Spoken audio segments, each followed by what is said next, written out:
materials. And after that has moved to the ISSP, where he's worked for several years on many problems, quantum criticality, spintronic applications, and very recently he's moved to the Hongo campus of the University of Tokyo, and that's where his group is currently working, and he's going to tell us about their research at the moment on correlated behavior in topological magnets. So welcome and thank you so much for giving us such short notice. Yeah, thank you very much, Piers, and thank you very much for this invitation to this nice workshop. I have been enjoying learning a lot about finding new phase of quantum matters, and so today, this talk will be focusing on completely different aspects of the topological matter. So I just wanted to convince you some of the topological magnets can be manipulated. I mean, of course, first of all, it has to be non-trivial by itself, but we know how to now manipulate it and make it possibly useful for our daily life, hopefully. And first of all, I would like to thank our collaborators that made of this work possible. Sorry, could you maybe put the microphone on? I think I have. Okay, is it? It should be on. Should be on? Okay. Can you hear me? Okay, good. So yeah, so this is a group of mine at Utopia Hongo and Tomoya and Hansen Sai plus Shanse, Hanaka-san, and Satoru-san. And we also work together with ISSP people and in Kashiwa Otani-san and Miwa-san, Matsunaga-san, Kondo-san group. We also work together with service that we can Arita-san group. Some of the work together made Andy McDonald group. Chris has already moved to England, I think. And Johns Hopkins University teacher Charlene and Colin Underlay. Okay, so let me go into the topic. So this is a little bit different flavor. So this is about spintronics and how the anti-ferromagnet can be interesting. And let me just describe why this anti-ferromagnet is now very hot in spintronics. And one of the reasons here is obviously this is also there's those right here, so that allows us to make a highly packed device, so high integration. And of course this anti-ferromagnet is just discovered 70 years back. I mean, as you know, ferromagnet has been discovered in 500 BC. So the reason why it's so late is because we couldn't actually detect it by just magnetic field. It's robust against the perturbation. And the most important thing is that this class of material has a very fast dynamics. So you know that your CPU processor works at the time scale of gigahertz.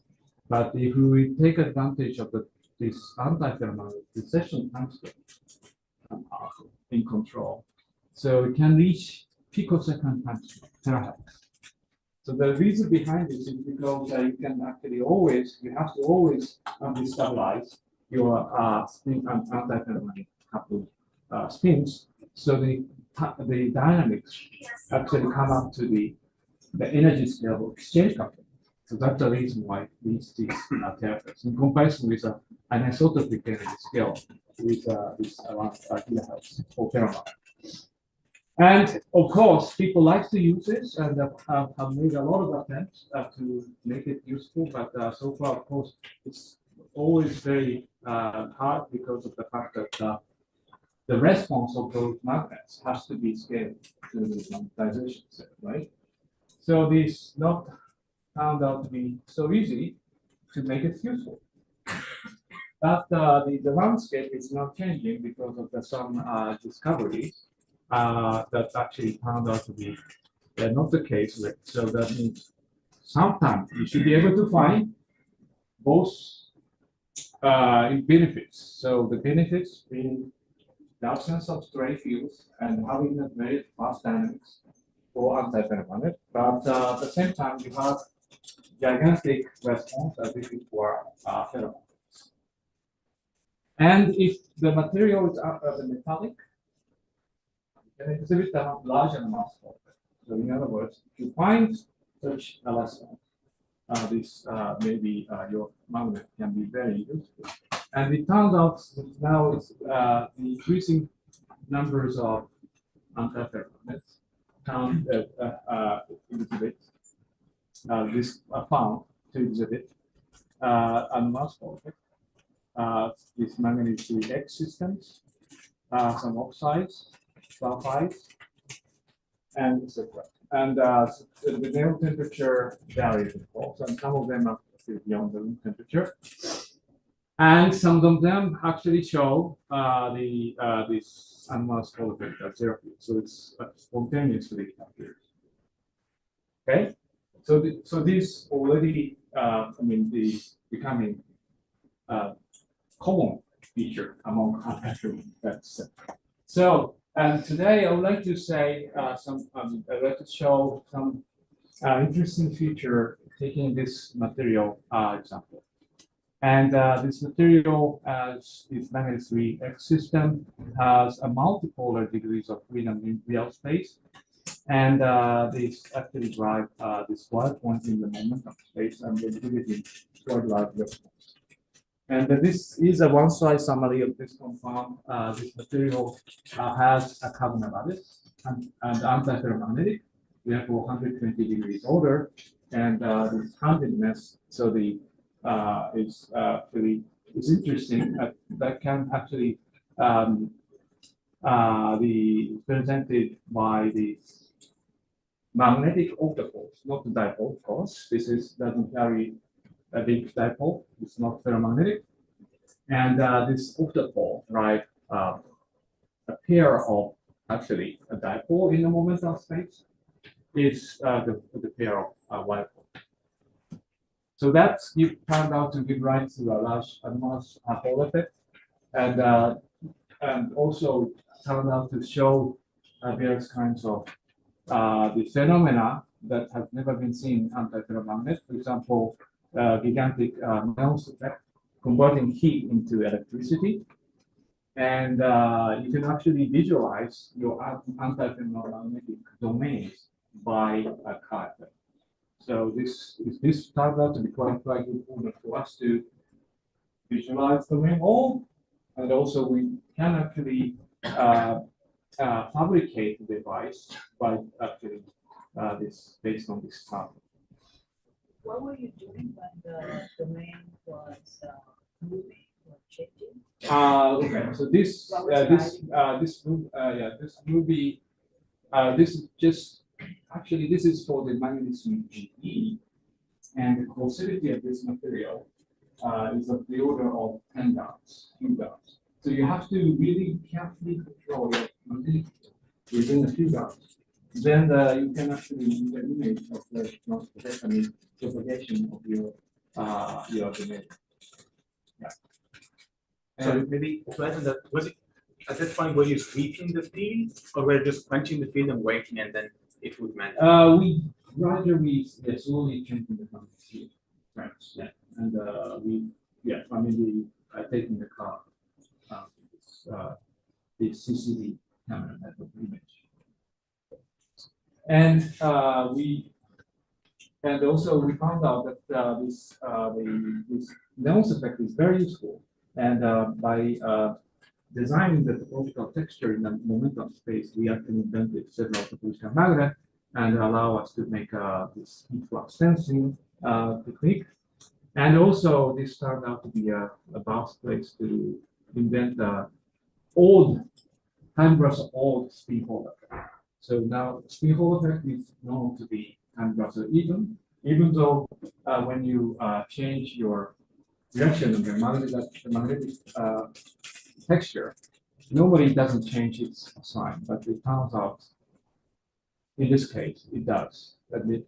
So we name it the magnetic spin Hall effect. Can you just give us a flavor for how you have this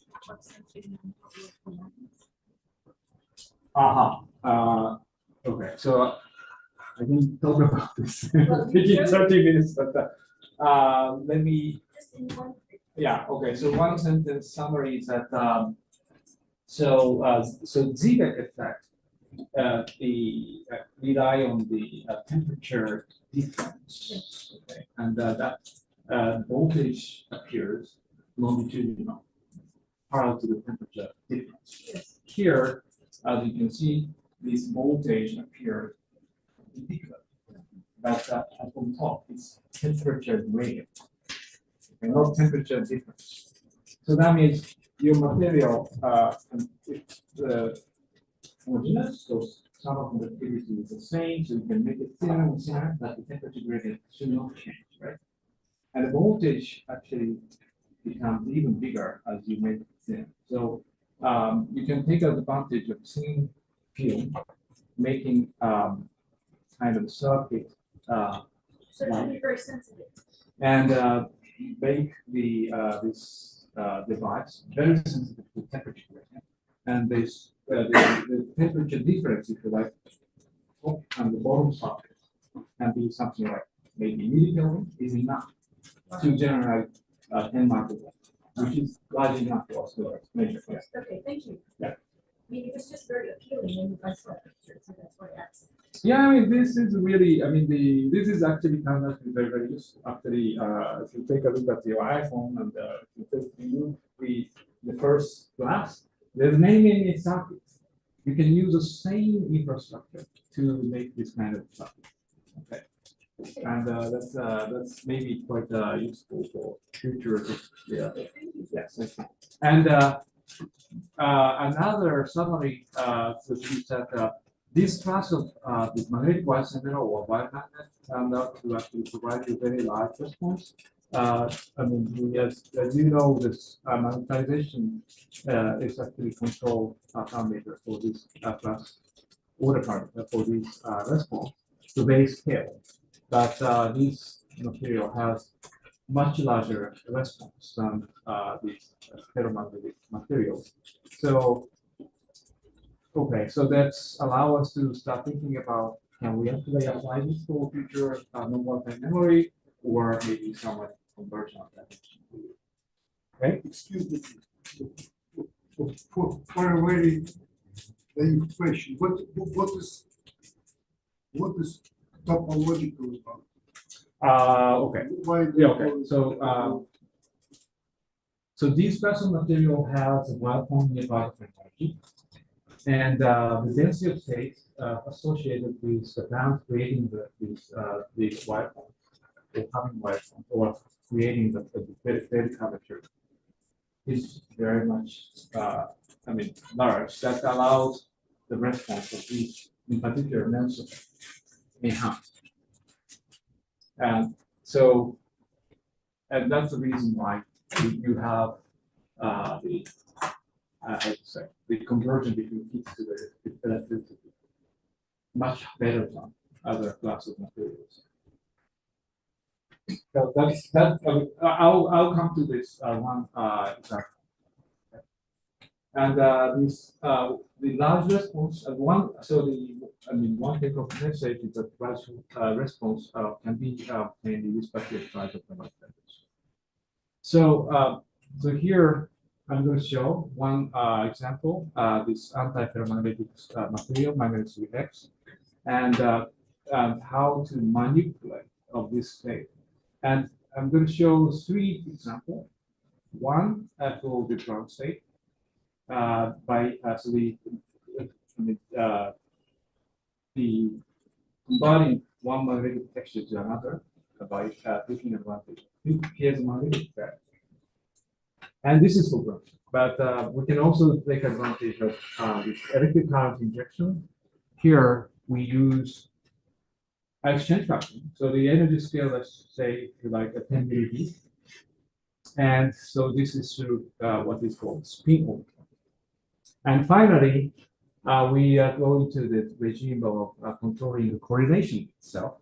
So let's say the energy scale is 180, and injecting a photo carrier, we found in this material, mobility can be enhanced by 100 or 2,000 times. So let me go through topics, right? And so strain control. And so to start off, let me first just introduce the multiple, in particular in this case, a cluster multiples. Of course, magnetic multiple are defined in this function through taking advantage using the spherical harmonics, and standards of odd and rank odd is allowed dipole and octopole at certain atomic positions. So here is a continuous number,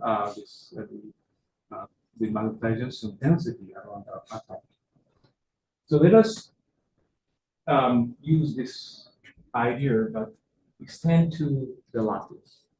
So here it's no longer just a magnetic density, but the magnetic moment of your the antiferromagnet. For example, you have several sublattice, so you have site-dependent magnetic moment, and still you can use this multiple spherical harmonic expansion. And again, this dipole is rank 1 cluster dipole. Here is this nothing but ferromagnetic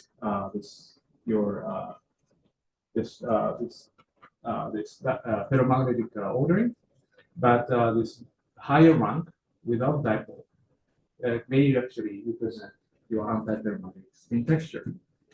And so, for example, plus and octupolar may actually characterize a magnetic configuration, and sometimes can be a good basis for classifying antiferromagnetic structures. So let's see how it works. And one very good example turned out to be this material as the magnetic structure. So this was actually introduced by Suzuki-san and Narita-san, and this has 120 milliorder, and if you go around this triangle and clockwise, these spins rotate anti-clockwise. So this vector polarity is negative, and it turns out this can be actually considered as a magnetic optical, and it's also found that this belongs to the same Dirac or magnetic point group symmetry. So this is a table for the spin texture, and this is the same lattice, and it turns out for ferromagnetic this dipolar ordering, cluster dipolar ordering, and this octupolar antiferromagnetic ordering has the same E1G representation. So they actually basically work as almost like a ferromagnetic dipole, but so that means it has a certain time versus symmetry breaking axis. In this case, this direction. In this case, this direction. And so, on top, this material has the Q equals 0 or ferroic order of this octupolar. So this is basically a unit cell, and therefore, because this breaks the time Russell, so this material itself breaks time Russell macroscopically, almost like thermal. So quick question. So what is the practical use of identifying? Because what you just said is the important thing, right? So that you have an red that it transforms in the same way as the one that will allow net magnetism. So what is the importance of the octuple? What is the importance of octuple? So let me see whether it can be actually identified as order parameter, and if it works out like order parameter, that may be useful idea. And we're going to show how one can manipulate this octupolar degrees of freedom in this material. So I'm just trying to understand. In this system, there are local magnetic moments and conduction electrons which interact with them. Is it what going on? Yes, that's right. So this material, the thermal energy constitutes this composed of the 3D atom, 100%. both actually, so you're saying there, both producing moment. There are local moments, these are local moments which order, right? Yes. And there are conduction electrons which interact with them and create this wild spectrum. Okay, okay, so this very, yeah, so important point of, so how to model this. Yeah, that's a good question. So, as I said, at the film energy, there are 3 electrons and it's fully polarized, I mean, in terms of this magnetic order. So, and it's actually not only giving rise to magnetic local moment, but also convection. So I don't know how to start with. So this is maybe SD model. It's not like a 4F for me, it's Condensed model. Okay. And can we proceed? Yes. And so, yeah, Christian's question is important, whether or not this type of idea is useful or not. And in order to test, maybe one approach is to see whether this can be identified as order parameter. And because this breaking this Transverse symmetry macroscopically, so this should be the origin of the anomalous Hall effect. And if it were, it should scale with this octupolar, okay, and not this dipole. I mean, because this E1G representation allow both, so magnetization automatically shows up. Okay, medium UV is very tiny, but there is a small magnetization. But I'm going to try to show you this. It is octupolar that actually control the anomalous. And K here is some vector that defines the octopole.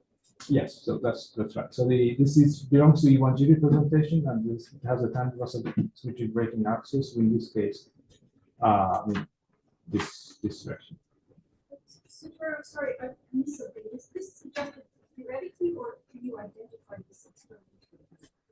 This was first after our observation of anomalous photo, they actually pointed out this can be an order parameter. Yes. Is there a way of identifying that experiment? Yes, yeah, that's a good story. Yes. Okay. From now So I was afraid I missed yes. So to identify it, we actually used this piezo. This has been known for, years. This is something well known for anti-ferromagnet. Of course, anti-ferromagnet has several sublattice, magnetic sublattice, and if you, for example, apply some stress, and then the symmetry between the sublattice breaks, and they can induce small, that's the finite magnetization. And here is an interesting point. So the magnetization is transversal, TRS on, right? And stress is, of course, even.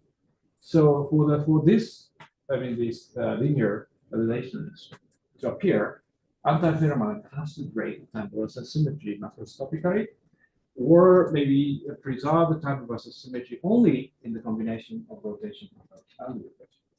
That has been well understood since 1950s.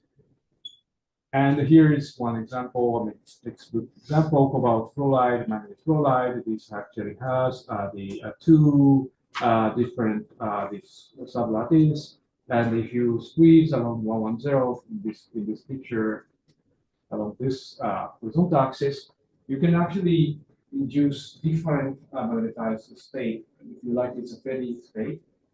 By just applying stress, you can change magnetization direction. That's quite amazing. And it's been known since the 1950s. And you can also actually mediate 180-degree anti-ferromagnetic, the magnetic domain reversal by just simply applying a static stress. Okay, so this has also been known since 20th century. So let's see whether this can be available also for a metallic system.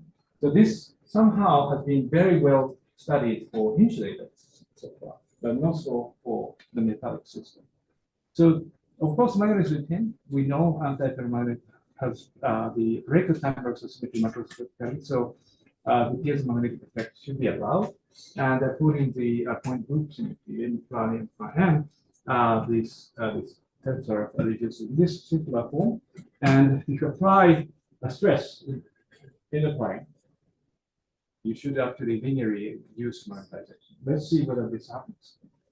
So our PhD student, Niklas, has made extensive work by making possible very high quality single crystal sample by himself, and he made a measurement. So he squeezed a crystal, in this case along this direction, and this is the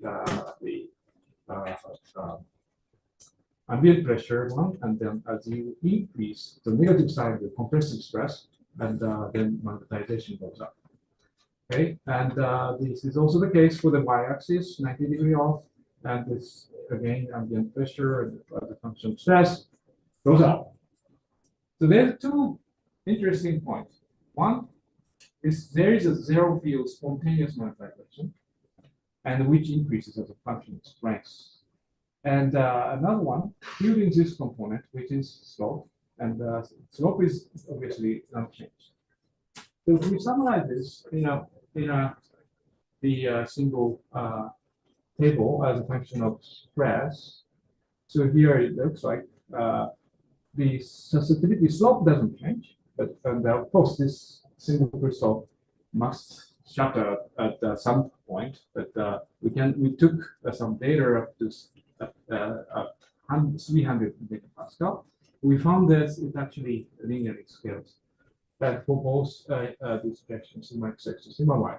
So this is actually what you actually expect. So this monetization induced as a function of stress linearly. Okay? So this is evidence of field magnetism. And the slope itself turned out to be quite large. It's almost the same size that it has been found in anti-thermal insulator. And this is the first time for the anti-thermal semi-metals, okay, or metallic systems. So let's take advantage of this to convince you it is optical that drive them. So how can we do that? So we had a lot of discussion with the lecture at Johns Hopkins University. He actually developed a principle random type of this theory to understand this phenomena semi-quantitatively. But I've just provided you some qualitative picture. And the essence is actually come from the exchange induction.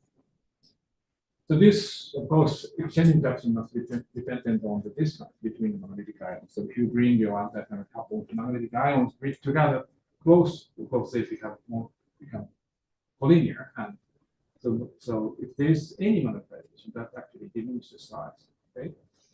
So vice versa, if you actually put the tensile stress, it tends to follow the thermodynamic coupling. So it actually increases monetization. In this case, this your left side. So let's take this 120 degrees order, see what happens under stress. So, and as I told you, this is E1G injection having most monetization output, but very, very tiny monetization because of the cancellation between this sublattice and the total monetization M1, 2. So the total actually pointing to this, your right-hand side. And octupolar that's also pointing to the right-hand side. And if you apply small tensile stress, it actually may change the direction of monetization, the balance between the cancellation, because this is frustration. Okay, so if you actually provide tensile stress, thermodynamic coupling increases, so monetization point of this, right? And this is very much exaggerated figure. It's only just 1 degree or 0.1 degree scale. So main body, so maybe the octupolar even doesn't change at all, basically. But you could manage change the direction of monetization. So here it is very important. Okay, so now we have we can change the direction of monetization from the octupolar degree of freedom separately. So if you apply magnetic field, you should be, of course, able to train your domain and so that monetization online. And so let's test our hypothesis, whether or not your anomalous Hall effect follows either your magnetization, like in ferromagnet, or in this our hypothesis of the polars. degree of freedom. And if octupolar degree actually is a driving force of order parameter, anomalous Hall effect has to change its sign. But if your anomalous Hall effect driven by conventional mechanism, of course, it should not change sign. So we actually took this material and actually squeezed. So in this case, compressed thread in the plane, so negative stress, and this is the result. So we worked together with Cliff, who actually provided us a jig allowing both tensile and compressive stress, and here is the result. Okay, so this is whole resistivity normalized at this zero ambient compressed state, and so as I mentioned, when we apply a compressive stress in the plane, it turns out it changes its sign. Okay, so of course under field magnetization should remain happily pointing to the field. Okay, so if it were just driven by magnetization, it should stay in the same positive sign, but it does change sign to the negative one. So this states two things. One, it's so the anomalous object is controlled by not magnetization, but octupolar order. And at the same time, strain can change the anti-thermal texture by this for octupolar direction by 180 degrees. So this is the evidence for the control of the magnetic texture by strain. Okay, let me move on to the second topic, electrical manipulation. So for this, we need to take advantage of synchrony. As of course, the static. This is take advantage of dynamics, and here we need to use this spin torque. And that's what is spin torque. So here we have a layer of some magnets, your favorite quantum magnets. And here we have a heavy metals like tantalum or tungsten, the material which has a very high spin interaction. And if you send a current, because there is a spin Hall effect, the spins, polarized spin can be injected into your magnet. In this case, let's say perpendicularly oriented magnetized ferromagnet. Okay, we call PMA, here perpendicular magnetized anisotropy ferromagnet, so if you send a current because of this injection of the spin, there is a torque. It's called damping like torque, but it's actually allows the spin to point in the plane, and while sending the current. Okay, so this is intermediate state, and in order to break a symmetry. So you need to actually decide the final state, either up or down. So this is binary state. Okay, so in order to make it deterministic, you have to make provide a bias field to break a symmetry up or down. And following this bias symmetry, when you remove your current, the spin return back either up or down. In this case, down. So this is actually the method discovered 2011, and it turned out to be quite useful to the control magnetization by spin. So the spin torque method using spin Hall effect. Okay, so this is well established, well seen many phenomena. Whether or not this is applicable to anti-gravity, it's not known. So we start investigating this, and some theoretical work has been made. Of course, there are many kinds of anti-ferromagnet, but I take 3 sublattice anti-ferromagnet because for the sake of this magnetic systems, and in order to understand these dynamics, there are many approaches, but I just wanted to take this recent approach made by Alex and who actually basic field theory. And for this, they converted this complicated 120-degree order into orthogonal plane by this type of this conversion of this magnetization into NX, NY, and Z. And Z itself is a vector characteristic, which is in this case, for this particular case, that's actually positive, or magnetism reaction negative. And by considering this lambda Lipschitz, the equation of motion, and using this field theory, they actually found that this orthogonal frame presets around the induced small counting moment. So they start off with this ground state without M, so this after 120 order. But if you destabilize the state with some perturbations such as spin injection, this spin texture can rotate around counting moment. And the time, this is the precession angular velocity, and it is proportional to 1/chi. In this case, actually proportional to exchange factor.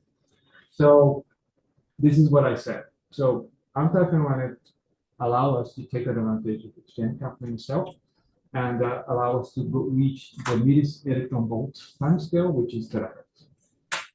Okay, so let's see whether this time scale is available, first of all, and we used the method called time reversal, so time result magnetic optical current.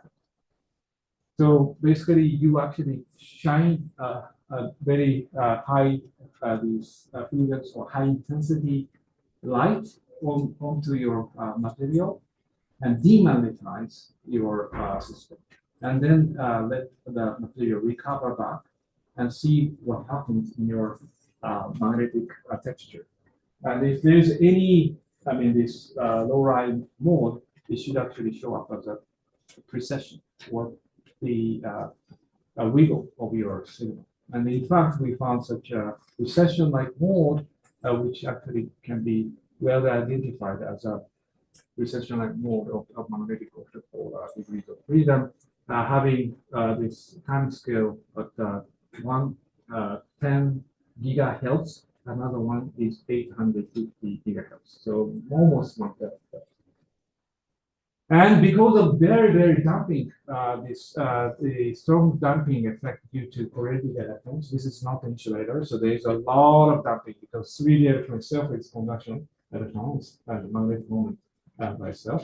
So there is a strong decoupling between the conduction burst and the spin burst. So it actually dumps very rapidly with a time scale of 20%. And so meaning if you switch this anti-ferromagnet, the switching has to finish within 20%. And this is actually very good news. So the question is whether then can we actually switch this material now by electric current.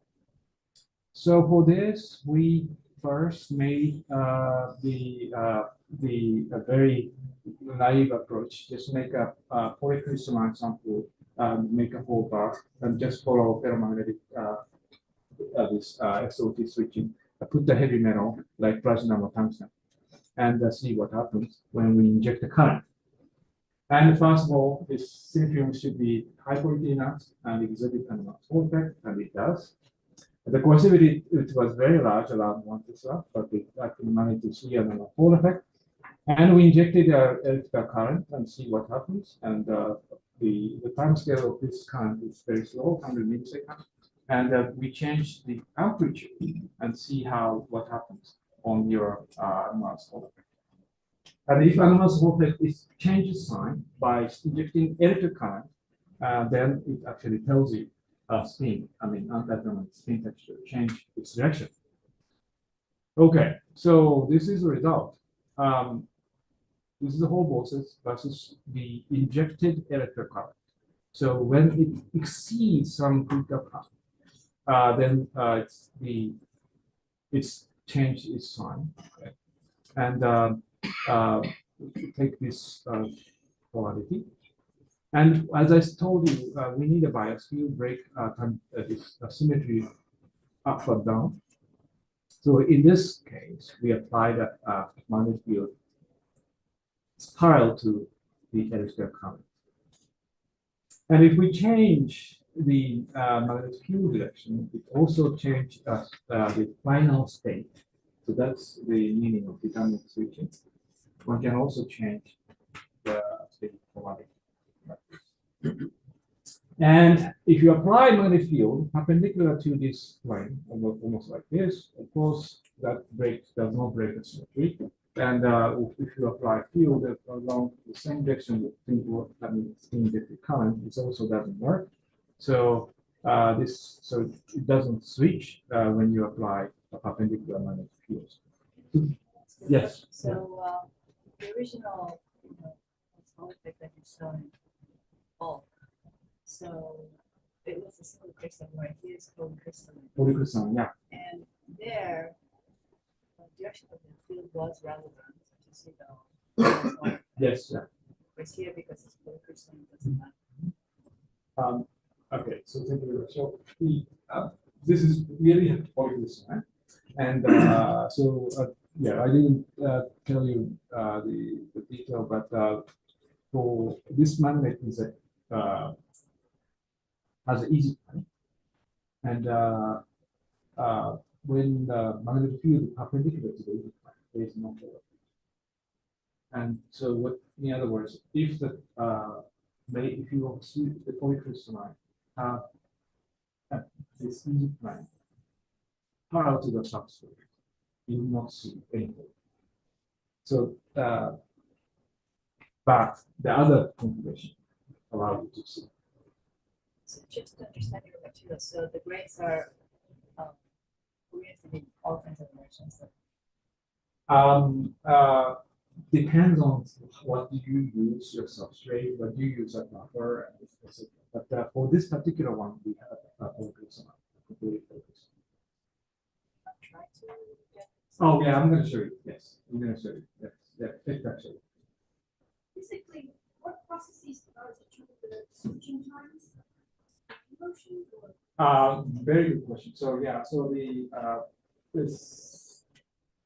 need to actually make a control of your crystalline size. If your sample is single crystalline, the coherent rotation takes place. If polycrystalline or many magnetic domain, so there is nucleation and the propagation of the magnet is a mechanism.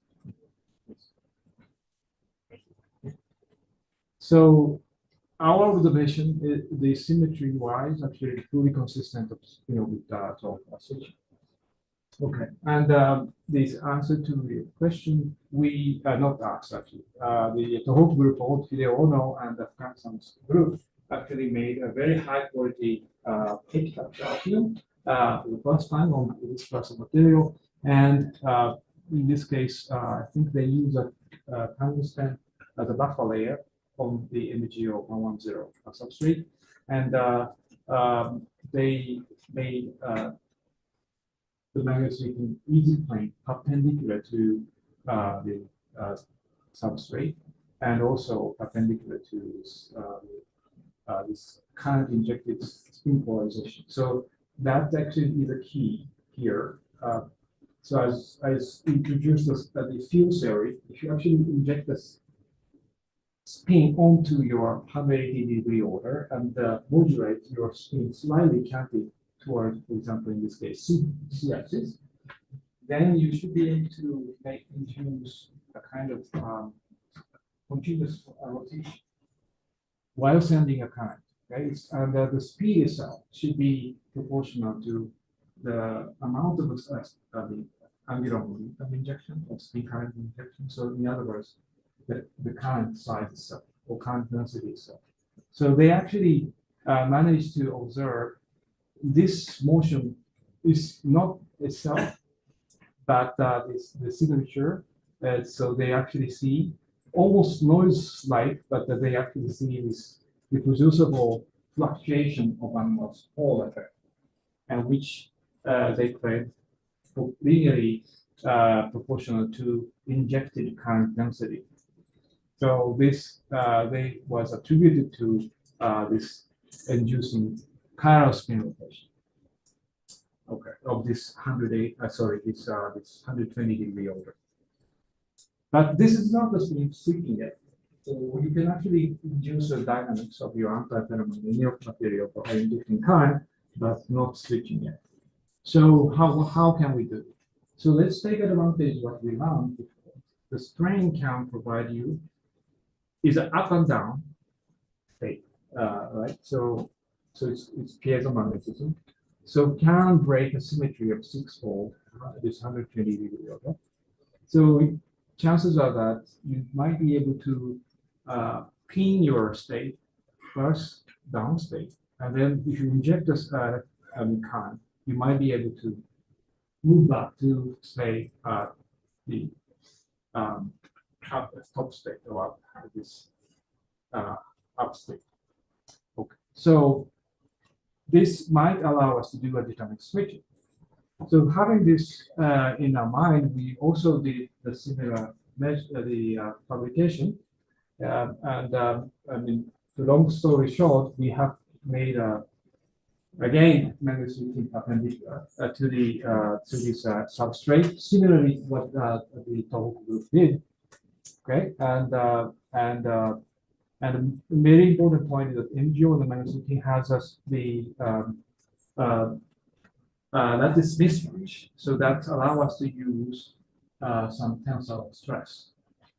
So then we were able to have some amount of the tensile stress strength. And in this case, because Poisson ratio tells you that there has to be a compressive stress in this case. So you should be able to stabilize the magnetic moment is octupolar moment is up and down. And it turns out theoretically also possible to make a dynamic switching if you apply magnetic field in the plane parallel to the current. So we should be able to see some 180 degree switching.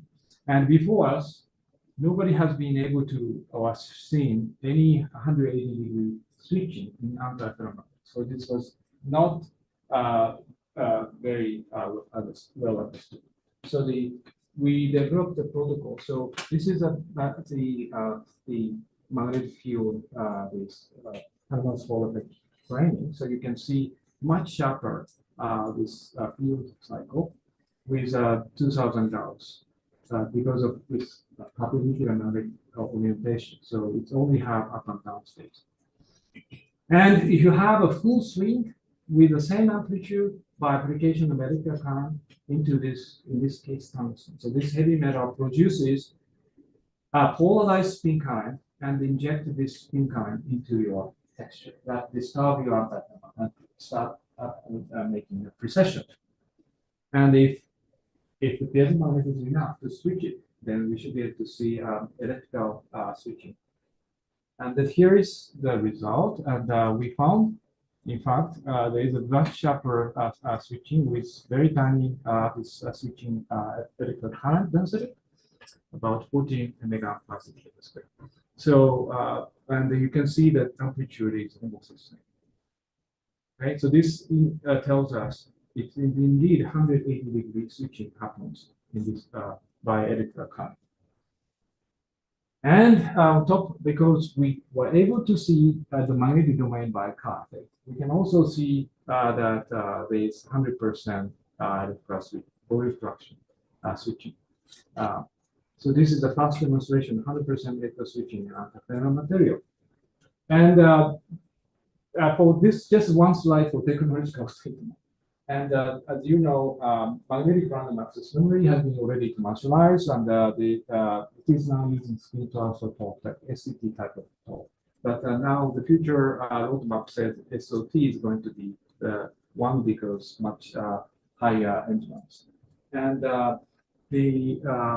so ferromagnet material that has been used in the commercial medium is a cobalt iron ore. And the time scale, of course, because of the precision scale of magnetization is so slow at the gigahertz. And on the other hand, antiferromagnets allow you to take advantage because of the time scale. This is something we need to really demonstrate in the future. And And this writing kind turned out to be smaller than ferromagnetic case when they use XRP. And another interesting point is that the configuration of this device, switching device, is the same in the case of ferromagnetic. And for the collinear case, I didn't mention in detail, but they actually need to have two different perpendicularly oriented electron current injection lines. So it's much more complicated. So we believe that this class of material can be very ideal for future magnetic random access memory. But why do you need to demonstrate? I mean, you're already observing the switching, so how fast? Yeah, that's but observing such a the switching at the terahertz, so picosecond times is really challenging actually, because the domain size can be sometimes micrometer or less, and car effect requires reasonably large size of your domain because of the wavelengths issue. So it's ongoing, but not so experimental tool are not ready. We need to invent, construct the measurement instrument first.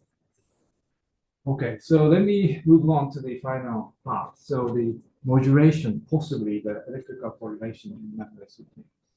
And so according to DFT, the bipolar exists around K-point and in the hexagonal Leon zone, and we actually tried measuring it, and we saw some signature that the spectroscopic evidence is much blurred in comparison with what is expected, and the bandwidth itself becomes 5 times smaller. So the correlation effect is very small. So due to so that there's a very rapid damping and boundary normalization. And the evidence is everywhere, whatever you measure. And for example, the optical conductivity, if this were normal metal, it should actually show a very strong magnetic field dependence, but it doesn't show any dependence at all. And this automatically telling you that the scattering time is very short. And considering this magnitude, it should be of the order of few femtosecond. And the effective mass turned out to be some estimate telling us it's more than 10 ME. And the comparison with anomalous Hall, that's the Hall effect, the mobility is of the order of centimeter square per second. So this is actually in the regime of very so-called dark metal.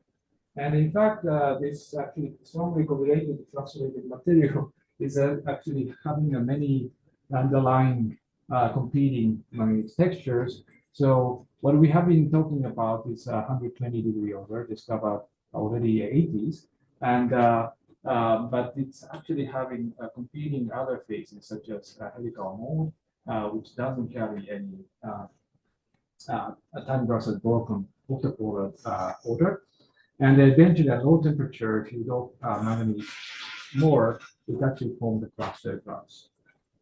And the transport itself is also weird. The resistivity forms a peak at the room temperature, and so it's not looking like the conventional metal, and there's this huge scattering at around the room temperature.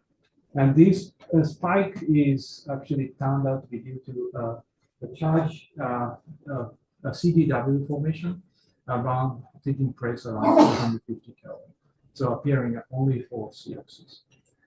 And so this blue, this shaded regime is where we found anomalous phase. And if you like, we can actually show this type of phase diagram. So this spiral phase actually covered by this negative effectuality phase, which is actually having an anti-chiral anomalous fold aspect. Okay, and so, but this regime have a very good flow. Although it has a very short scattering time, the anomalous fold conductivity stay large, and also very, very fast. And if we measure, so this is actually turned out to be the first measurement of this kind for the antiferromagnetic metal, Faraday rotation, and the sigma xy turned out to be quite large, and stayed large up to 20 millieV.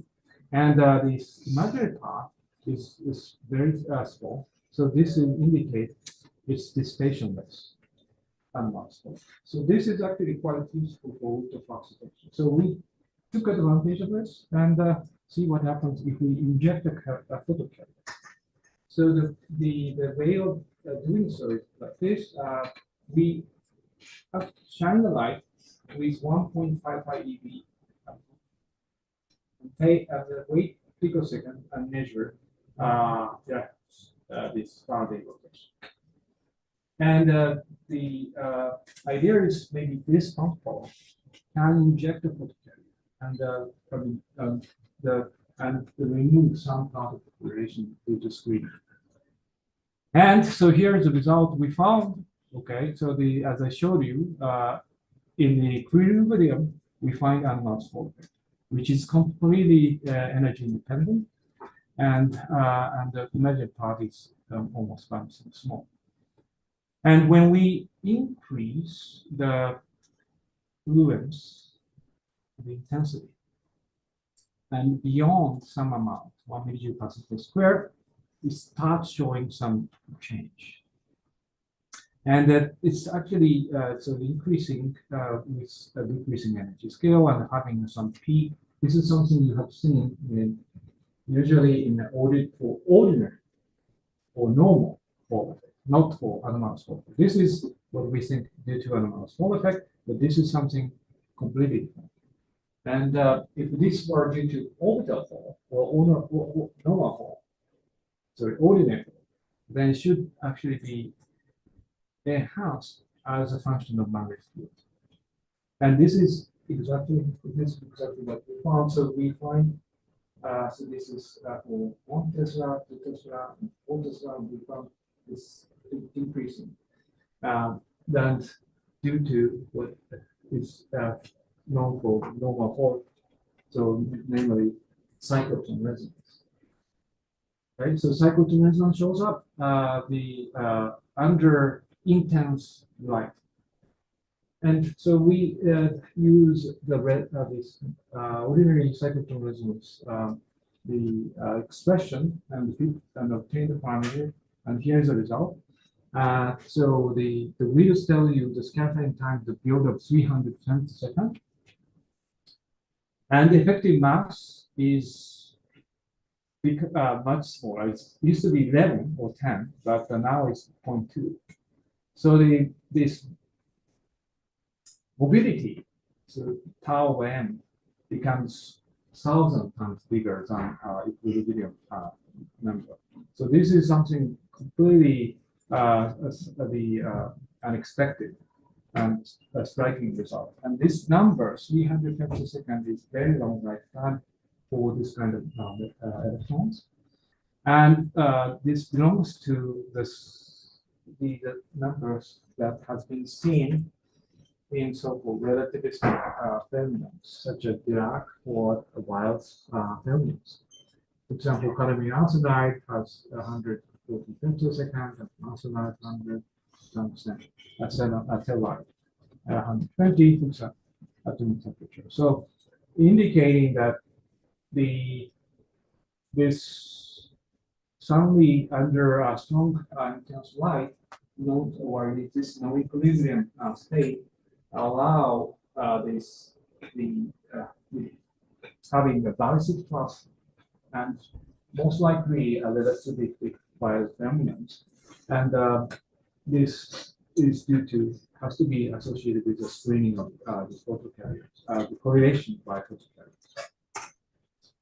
Okay, so we found that this non-equilibrium state has a very long lifetime for something like 400 picoseconds. So we think this is some sort of phase transition between this equilibrium state and non-equilibrium state, and we don't know why this happens. Maybe this is due to the non-equilibrium, or maybe due to the open state because of a lot of injection of current. it's an open question for now. All right, so let me finalize. Let me conclude my talk. So I hope I convince you that this biosimilar, this particular anti-thermodynamic system, provided gigantic responses, and not only gigantic response, but we now are able to control or manipulate them systematically at the ground state level. I mean, we can use a strength, which is a Transverse or even, to control a muscle or quantity like a mass volume, and by controlling its magnetic texture of the plate. And we can take advantage. It's beyond talk, speaking. I mean, the developed ferromagnetic spintronics and control the biosimilar state, and possibly at the picosecond time. We need to measure it, but as many picosecond times. And this is an energy scale at the exchange coupling of mediated beam. And finally, I show the shining very intense light, 180 level, can somehow completely change this correlated topological materials, electric structures, and enhances mobility by 2,000 times. So possibly this is due to photo-induced structures. Thank you very much for your attention.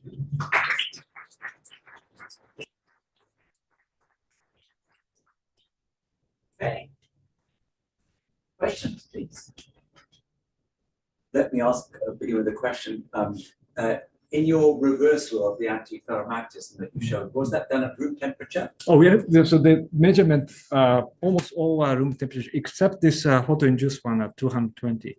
Yeah, everything is, yeah. Yeah. That's very simple. Very nice. So that's, yeah, allows us to do many things. What is the Curie temperature? What is the nail temperature is nail temperature? 430. 400. I see. So you're well below that. Yes. Yes, that's right. Very good. Question. Yeah, Alexei. Is it true that in addition to this whale cones, there is also a large furnace? Oh, that's very important question. I mean, yes, that's very important question. And our measurement, let me see whether I have some slide associated with it.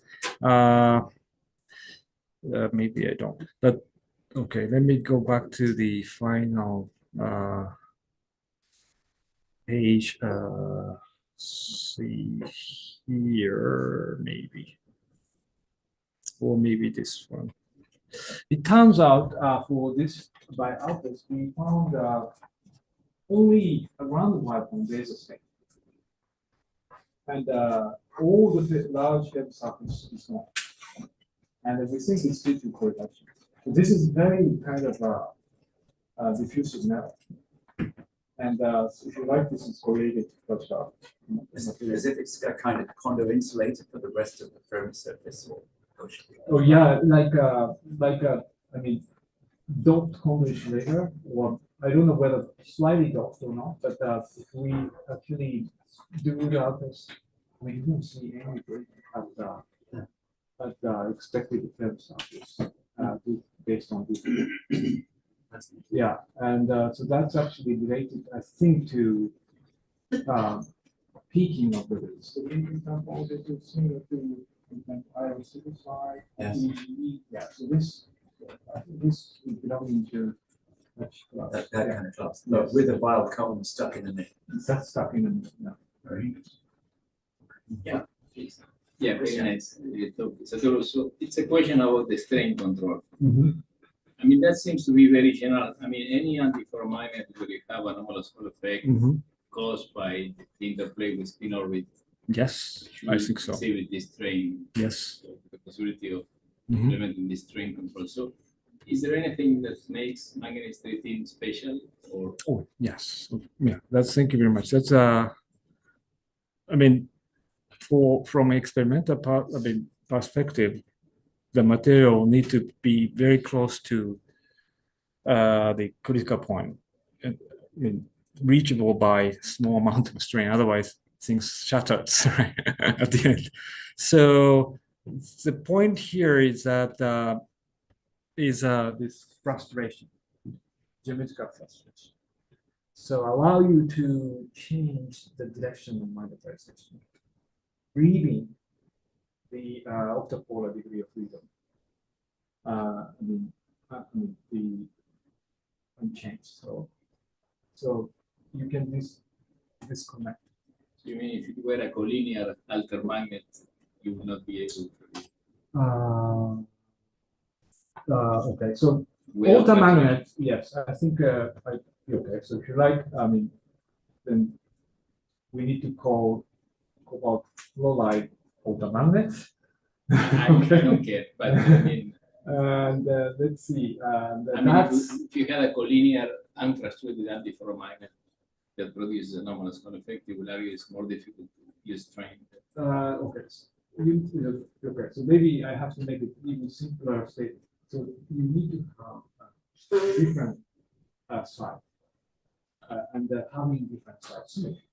Okay, and that's exactly what altermagnet is defined. So for this particular material, I mean, because of ligand, the symmetry is different. So I mean, this corner and center, squeeze it, the symmetry changes and favors larger magnetic moment for the central one and the smaller ones for the corner, and very magnetic state appears. So it's having different sides with different symmetry of ligand. I see, but then it's not the frustration. It's Yeah, in this case, it's like it's not due to translation, but some kind of, this ground state is at the balance point. More questions? Yes. Here go. I'm still very confused about the electronic structure. There are clearly local magnetic moments, right? Yes. Which order? And at the same time, you are talking about condensed. Okay. Oh, so this is very, very, how to say, vague statement. So you shouldn't take it so seriously. But that's, phenomenologically, let's see, it's strongly correlated. So the Density functional theory predicts a Fermi surface, the metal. Yeah. Fascinating. this is matter. But this outburst cannot alter C large film surface. But it's also an octupolar system, right? So there's an ordering process taking place. Oh yeah. So the magnetic moment, the size is about 2 to 3 newton. It's very gigantic moment. So there is no counter effect, but at the same time, the density functional theory fails completely. It seems like not completely. No. It's actually telling us where the white point exists. In that sense, it's correct. And also bound virus. It's if you squeeze it 5 times, more or less can tell that the large film surface is not. Yeah. Wire point where the density state is almost dancing small can be reproduced by the. So somehow the ordering process leaves the bio point alone whilst eliminating most of the electrons. Something like that. That Yeah, is we are bizarre. trying to see whether it's really the case. Okay, yeah. You mentioned it in the answer to the question. The magnetic moment is what? 2 to 3 UV. It's quite large. Yeah, I see. That was my question all along. What's the moment? The ferromagnetic moment or the ordered moment? It's an order moment. I That's see. like a octupolar. Yeah. Yeah. And then the ferromagnetic part is only 1,000 millimeter. That's the material. Yeah, go ahead, your mom. I thought that the carrier density was pretty high this material.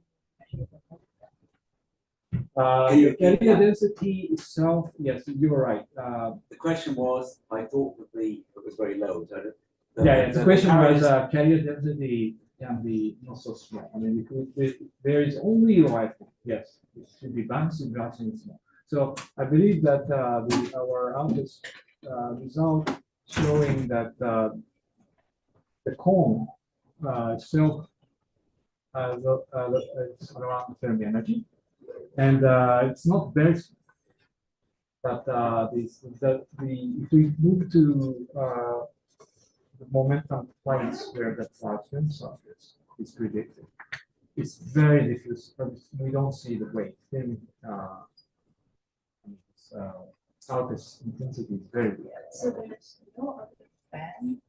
That's why we need to really Based on carefully look at, but our observation doesn't show such weight. And let me come back to the point to this. Let's see. Maybe so. If we shine a very intense light, ordinary hole completely covers. So that sounds suggesting if we inject more carriers, the relativity thermion recovers its lifetime and extend up to 320 seconds. So maybe if we take this time resolved targets, which we cannot, we don't have result for, but should be able to see the recovery of such a big surface. That's a question. Yeah.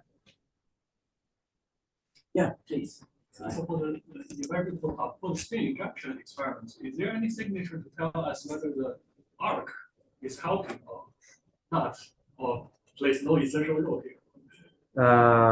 That's a very important question. Yeah, whether or not surface state plays an essential role. Maybe for the that's something we. I mean, if there is a surface state, I mean, of course, if you have a magnetic domain wall, there has to be a surface state, and that domain wall has to have better conductivity than the box, and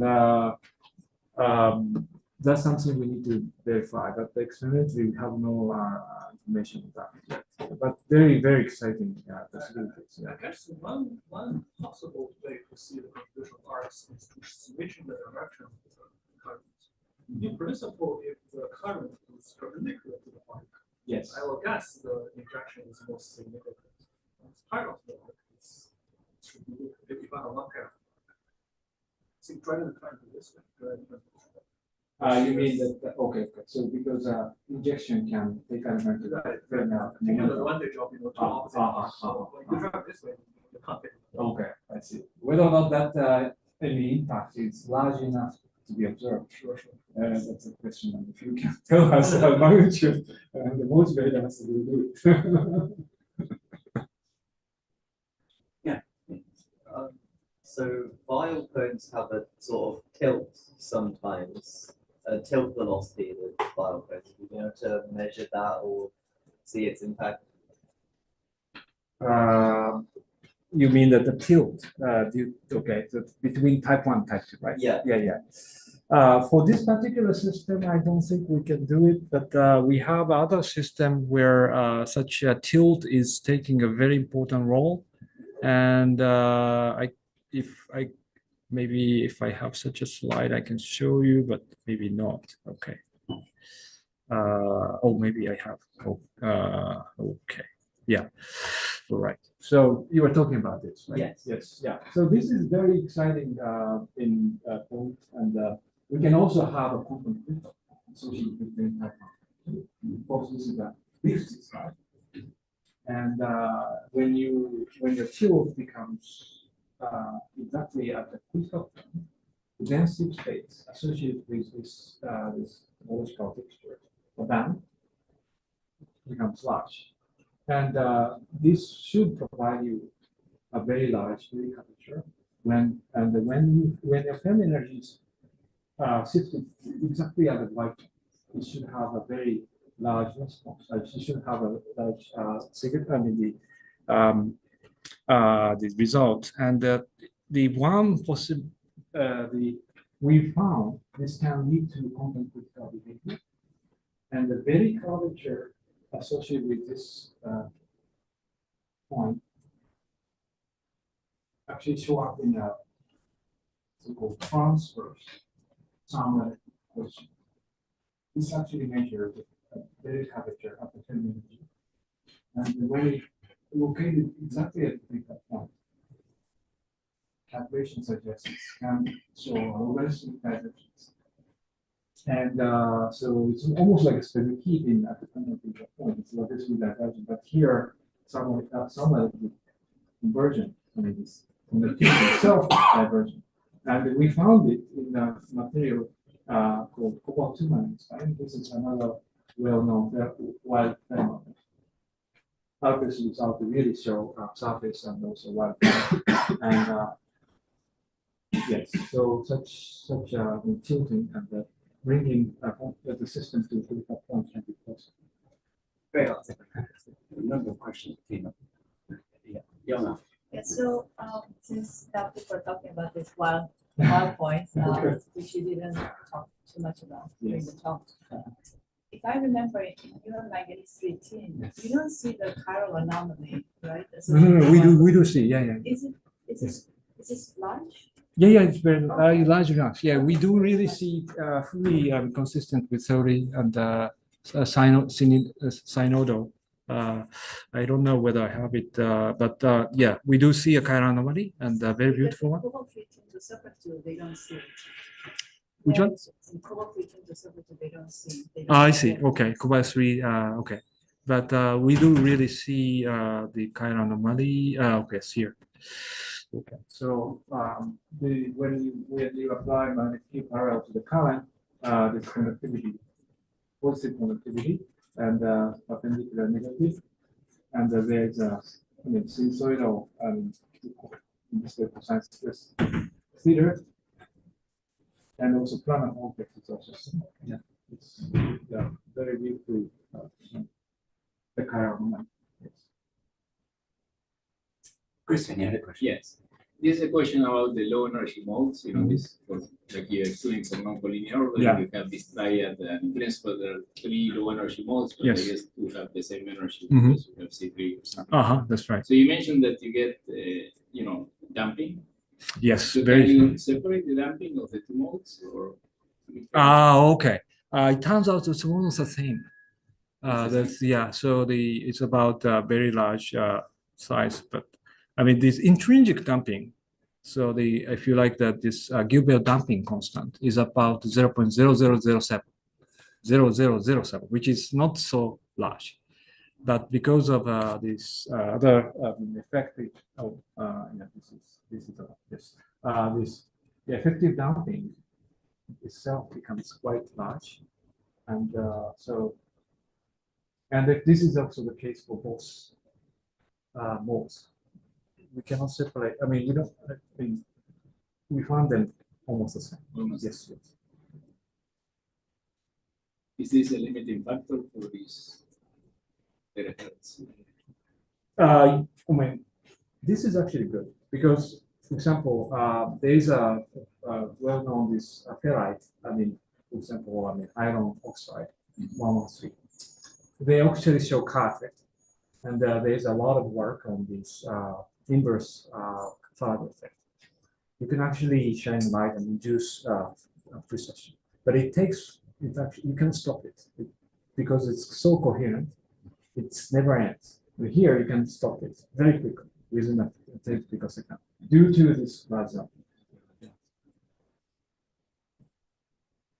Okay, that's Satoru. Thank you so much.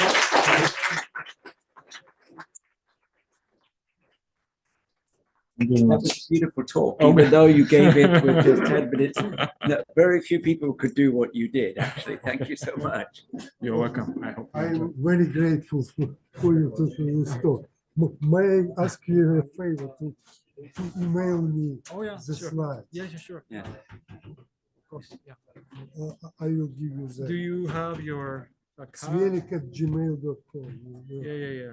Or I have my account can you send me your, Yes. I have a card, yes. Oh, yeah, oh, yeah, you can write that.